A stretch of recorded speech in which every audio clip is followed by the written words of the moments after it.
Welcome back to Questing Beast. I'm Ben. Today we're going to be looking at this boxed set that I bought from Lost Pages of the Chthonic Codex. So this is kind of a magnum opus of Paulo Greco, detailing a underground wizard school, essentially, beneath the Valley of Fire. It's a very unique product, and it comes in this gorgeous handmade box set. However, this box set is, I believe, out of print, but you can get all of the contents in PDF. So as usual, I will put those down in the description below.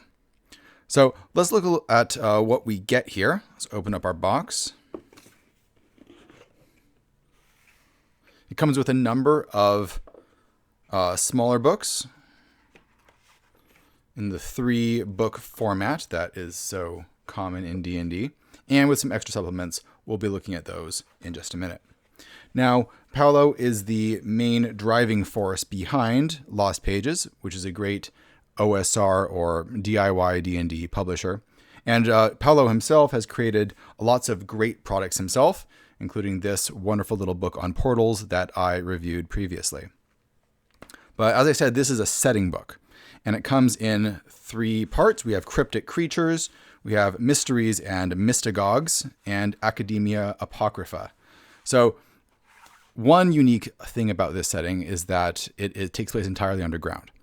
There's a place called the Valley of Fire, which is a barren wasteland racked by fire, and anything that's alive mostly lives in the Hypogea, if that's how you pronounce it, underground, a series of caves and caverns and tunnels and chasms just networked beneath this valley.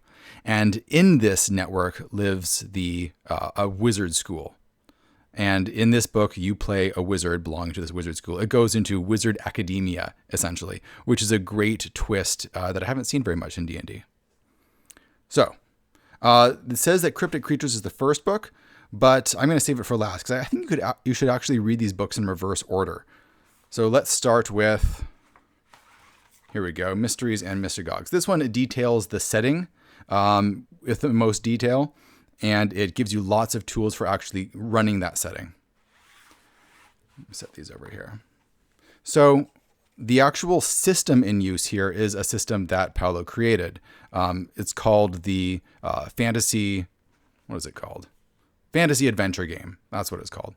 And it's a very light, straightforward system, similar in some ways to things like Maze Rats or Into the Odd. However, many aspects of this, including all of the monsters, include stats for your standard OSR games. And the system that he uses is straightforward enough that adapting it is pretty easy. It does use a spell point system. He uses mana to cast spells. So that is one thing one would have to adapt. So we go into what is happening beneath the Valley of Fire. So we immediately have basically a large hook table for lots of ways that you can start adventures or explain why the PCs are there. We have missing magical ingredients, exceptional yet somehow not uncommon events, academic accomplishments, ways that you can gain levels or experience from doing unusual things. Essentially, this book is a big, fat pile of useful material, right? Ammo that you can use to stock your game, things that you can build good adventures out of. The emphasis on usefulness is really wonderful. We have mysteries and initiations. If you're an apprentice trying to get into a wizard school, there's going to be mysteries that you have to be initiated into. And this gives you all of these strange ceremonies that you might have to go through, with lots of information and ideas that you can build your own. Right, so you can create secret places, right? The cavity of despair, or the broken wall of bright feathers, and so on. Inspiration is what's really key. We have lots of omens that you can roll up. We have initiation challenges. We have boons that can be granted. We have revelations that you will discover. We have a bunch of interesting little powers that you can be granted. We have laws of reality. I thought this was a really great little idea. So when you start your campaign, roll up some weird laws of reality, things that players don't expect and they're not necessarily going to know. And then just keep track of them behind your GM screen. So in case they come up, players will have to discover them and learn about the weird way in which this world works. It's a little bit like fairy tale logic. So you can create like, coins in this world, create reptiles, right? During a special time. So during the equinox. During the equinox, coins create reptiles, or while in a secret place, or only for special people. So you can make it more and more rare and more specific, depending on how these laws of the universe work. We have rules on how the Grand Sorcerer of this school becomes the Grand Sorcerer. So if you want to become the Grand Sorcerer, then you are going to have a way to do it.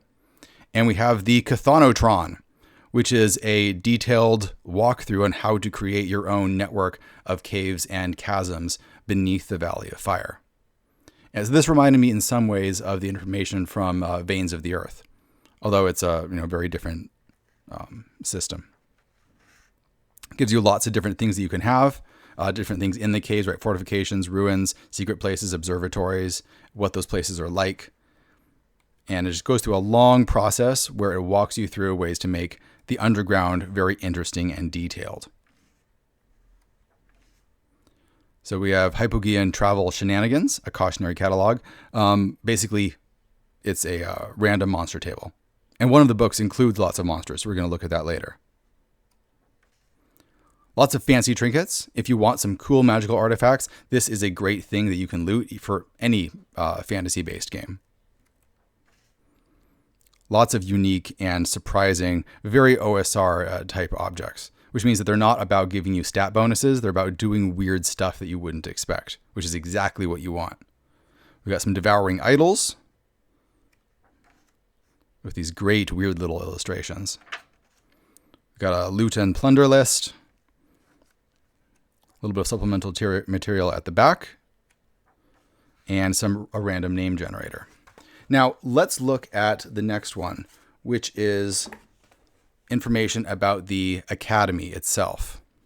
This goes into not only how the Academy works and what the wizard schools are, because there's a number of different colleges, if you will, that you can go to, and that which have different mysteries and different spell schools.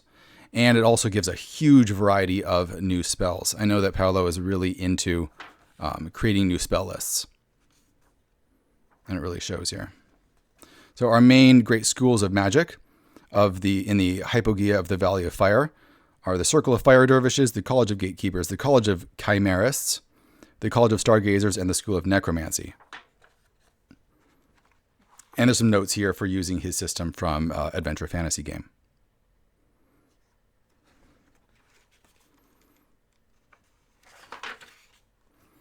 To start off with, we have some wonderful little items here. So these aren't really artifacts or things that give you magical powers. But you know how in 5th edition, there's a trinkets table? This is basically a trinkets table, but it's much, much better.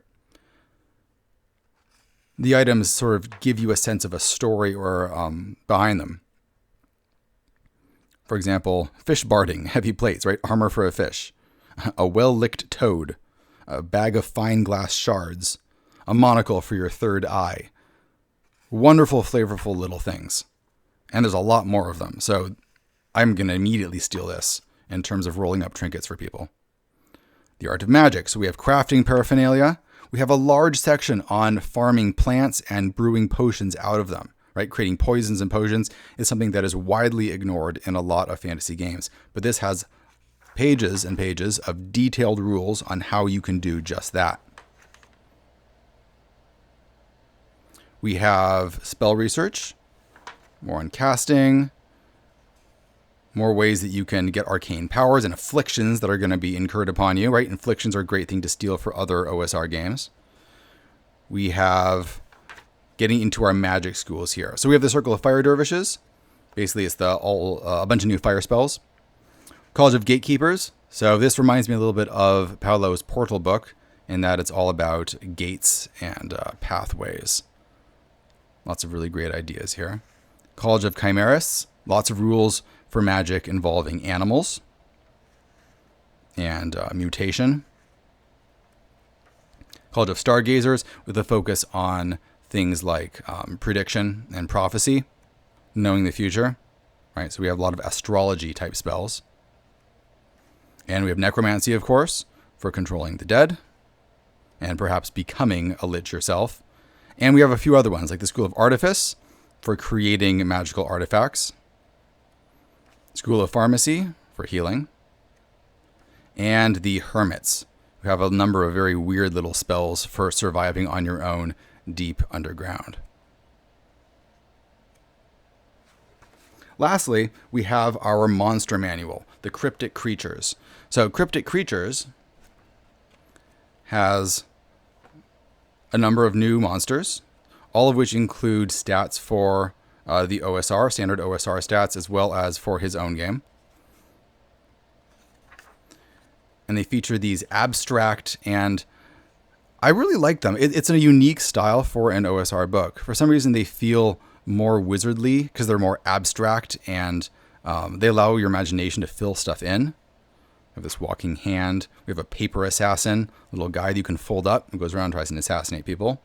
Emerald prisoners, right? People trapped with their souls trapped inside emeralds, and when they smash the emerald, then they're released. We have these little goat men, a spite dragon, cephalopods. So the idea is that all cephalopods, including octopuses, were a alien species, essentially, whose empire has fallen, and now we have to deal with them. Glowbats, mana tick. So mana is a resource for casting magic in Paulo's system. And we have these little ticks that can drain it out of you. Lecturnomancer. So it's a living lectern. So some sort of wizard was killed and his skin was bound into a book, and now he walks around on these little spider legs. It's very creepy, but also a really great idea. So many things you could do with that. The Skull Snatcher, the Horned Cataract. This guy's terrifying. The Blind Piercing Behemoth is this massive creature that grabs you with its giant claws that have a long needle-like nail and start draining you of your life force. But they're also incredibly stealthy, so you never see them coming. The idea of this massive, utterly silent monster creeping around and snatching people is just a great idea. The Cave Owl Constrictor, Kelpies, Ornipooch, the Cacotherion, or sorry, that's the name of the wizard. It's the Asphaltarch. Dealer in Kind, and so on. Lots of weird, great illustrations that provoke your imagination with some mechanics that will allow you to create encounters where the players are going to have to get creative with how they deal with the things that they're seeing. The Dream Squirrel, a variety of types of dragons, the Shambling Shards, and so on. Let's look at a couple of the extra material that comes with the book. So it comes with a little map of the Hypogea. Though, of course, you can create your own, and there's rules for doing that. We have a little book of some NPCs, or possibly PCs. They are all statted using Adventure Fantasy Game, with some great little illustrations. Agathon the Stargazer.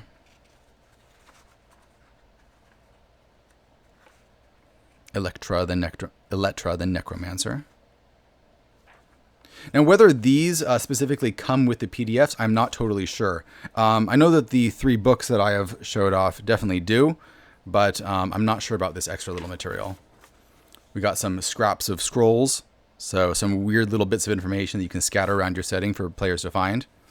And my version also came with this little booklet, Half of 30 Wizards, which is a Luca Rejek production, where he gives you 15 weird wizards, all statted for Dungeons and Dragons, that you can simply drop into whatever game you want. I love his art. It's a great little look. All right, so that is the Chthonic Codex. The lid back on here. It's a unique setting. It really fired my imagination, especially once I got into the book that detailed how to create your own underground network. And the idea of being a wizard within a wizard school and having to navigate all of the politics and rituals and weirdness and initiations and bickering that goes on behind the scenes in academia is a really fun idea, and one I think that's not been explored nearly enough. If you want to check out what I'm going to be doing next week, because I'm planning on doing videos every Wednesday, at least for the time being. Next week, I'm going to be looking at Misty Isles of the Eld, which is the third book in the series, including Slumbering Ursine Dunes and Fever Dreaming Marlenko. So if you're interested in checking this out, remember to subscribe and hit that bell icon, and you're going to get notified when I make my next review. And before we go, I have to thank some people. I have to thank my patrons, especially the people pledging at the Questing Knight or Dread Companions level. So I told them I was going to shout their names out on my next video, and I'm going to do just that. So first off, the Questing Knights, the people pledging at the very highest level of my Patreon. Those people are Omar Ahmad, J.M. Sundin, Xander Brown, Sasha, and Gabe. Thank you so much, guys. The amount that you're pledging, like at the very highest level, is amazing to me. And it's so heartening to see people willing to support the channel at that level.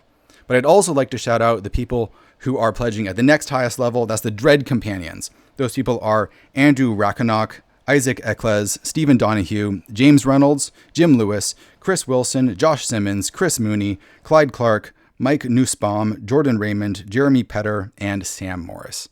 Thank you so much, guys.